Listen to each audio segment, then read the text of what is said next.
요즘 세상은 돈을 주고받는 방식이 눈 깜짝할 사이에 바뀌었습니다. 예전에는 은행에 직접 가서 긴 줄을 서거나 동네 ATM기를 찾아가서 여러 단계를 거쳐야만 송금이 가능했습니다. 하지만 지금은 손안의 작은 스마트폰 하나로 언제 어디서든 단 몇 분 만에 모든 송금이 끝나는 시대가 되었습니다. 문제는 이런 변화가 너무 빠르다 보니 많은 시니어 분들이 새로운 방식을 두려워하고 도전조차 하지 못한다는 점입니다.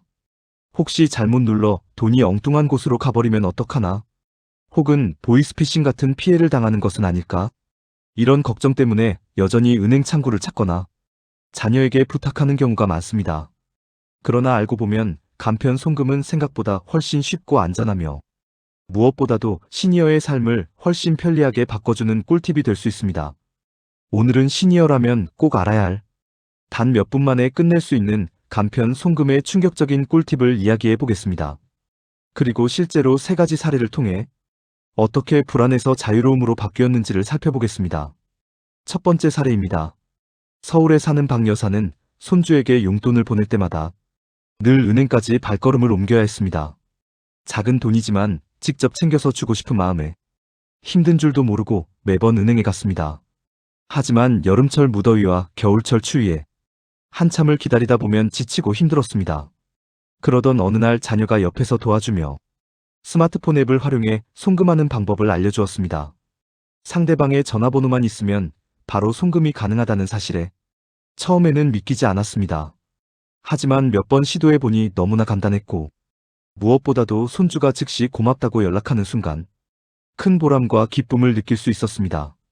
두 번째 사례입니다. 경기도에 사는 이 선생님은 오랫동안 친구 모임에서 회비를 관리해왔습니다.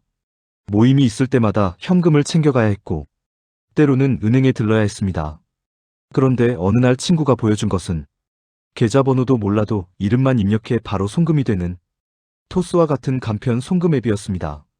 처음에는 믿기 어려웠지만 실제로 눈앞에서 확인하니 충격과 동시에 놀라움이 밀려왔습니다. 그날 이후 이 선생님은 직접 앱을 설치하고 소액부터 연습을 시작했습니다. 이제는 누구보다 빠르게 송금을 처리하며 친구들에게 부러움을 사고 있습니다. 무엇보다 돈을 다루는 과정에서 느끼던 불안이 사라지고 내가 직접 관리한다는 자부심까지 생겼습니다. 세 번째 사례입니다. 부산에 사는 최 여사는 자녀가 외국에 살고 있었습니다. 때때로 생활비를 보내주어야 할 일이 있었는데 예전에는 은행 창구를 찾아 긴 대기 시간을 견뎌야 했습니다. 복잡한 서류를 작성하고 높은 수수료까지 부담해야 했습니다. 그러던 중 지인을 통해 알게 된 국제 간편 송금 서비스를 사용하면서 세상이 바뀌었다는 것을 실감했습니다. 불과 몇 분 만에 해외로 돈이 전달되고 수수료도 절반 이하로 줄어든 것입니다.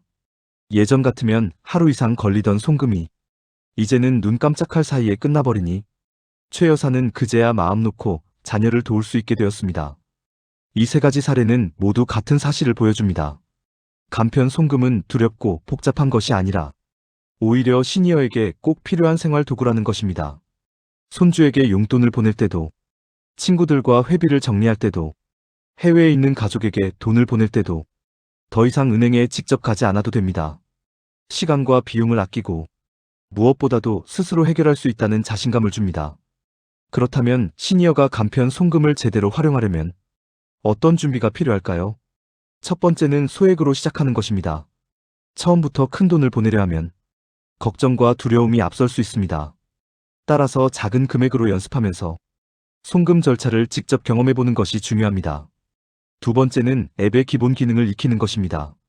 대부분의 간편 송금 앱은 송금과 입금 내역 확인, 그리고 즐겨찾기 설정 같은 단순한 기능을 제공합니다. 이 기본만 익혀도 생활에서 불편함이 크게 줄어듭니다. 세 번째는 안전 습관을 들이는 것입니다. 비밀번호를 안전하게 관리하고 의심스러운 메시지는 절대 누르지 않는 것. 이 2가지만 지켜도 대부분의 사고를 예방할 수 있습니다. 네 번째는 가족이나 지인의 도움을 받는 것입니다. 처음부터 혼자 하려다 보면 작은 실수에도 겁을 먹을 수 있습니다.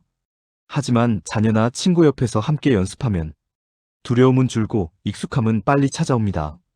간편 송금은 단순히 돈을 보내는 행위가 아니라 시니어가 경제적으로 독립하고 생활의 자유를 지키는 강력한 도구입니다. 조금만 익히면 누구나 쉽게 사용할 수 있으며 한번 익숙해지면 은행을 오가던 수고를 크게 줄일 수 있습니다. 이제 중요한 것은 실제로 시도해보는 것입니다.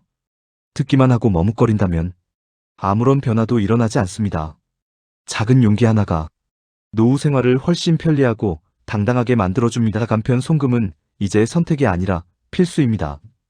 특히 50대 이후 세대에게는 낯설고 두렵게 느껴질 수 있지만 이 기능을 익혀두는 것만으로도 생활의 편리함은 물론이고 재정관리의 효율성까지 크게 달라집니다. 오늘은 전문가의 시각으로 시니어가 간편 송금을 보다 안전하고 현명하게 활용하기 위한 구체적인 전략을 말씀드리겠습니다. 가장 먼저 필요한 전략은 환경을 정리하는 것입니다. 스마트폰을 사용할 때는 불필요한 앱을 줄이고 자주 사용하는 금융 앱만 깔끔하게 정리하는 것이 좋습니다. 화면이 복잡하면 어디를 눌러야 할지 헷갈리고 잘못 누를 가능성도 커집니다. 특히 은행 앱이나 간편 송금 앱은 바탕화면 첫 페이지에 배치해두면 급할 때 바로 찾을 수 있어서 편리합니다. 환경을 단순하게 만드는 것만으로도 사용에 대한 부담이 훨씬 줄어듭니다. 두 번째 전략은 소액 연습입니다. 많은 분들이 송금을 시도하지 못하는 이유는 혹시 잘못 보내면 어쩌나 하는 두려움 때문입니다. 하지만 소액으로 연습하면 만약 실수를 하더라도 부담이 적습니다. 처음에는 자녀나 배우자 계좌로 커피 한 잔 값 정도만 보내보는 것이 좋습니다. 송금 버튼을 누르고 바로 상대방에게 입금 문자가 도착하는 과정을 경험하면 이보다 더 쉬울 수 없다는 확신이 생깁니다. 세 번째 전략은 자동화 기능을 활용하는 것입니다. 간편 송금 앱에는 정기 이체 기능이나 즐겨찾기 기능이 있습니다. 예를 들어 매달 손주 용돈을 보내야 한다면 정기 이체로 설정해두면 일일이 입력할 필요 없이 자동으로 송금됩니다. 또한 자주 송금하는 계좌를 즐겨찾기에 등록해두면 이름을 검색하거나 계좌번호를 다시 입력하지 않아도 됩니다. 이런 기능들을 익혀두면 매번 긴장하며 과정을 반복하지 않아도 돼요. 훨씬 편리하고 안전하게 송금할 수 있습니다. 네 번째 전략은 보안 습관을 지키는 것입니다.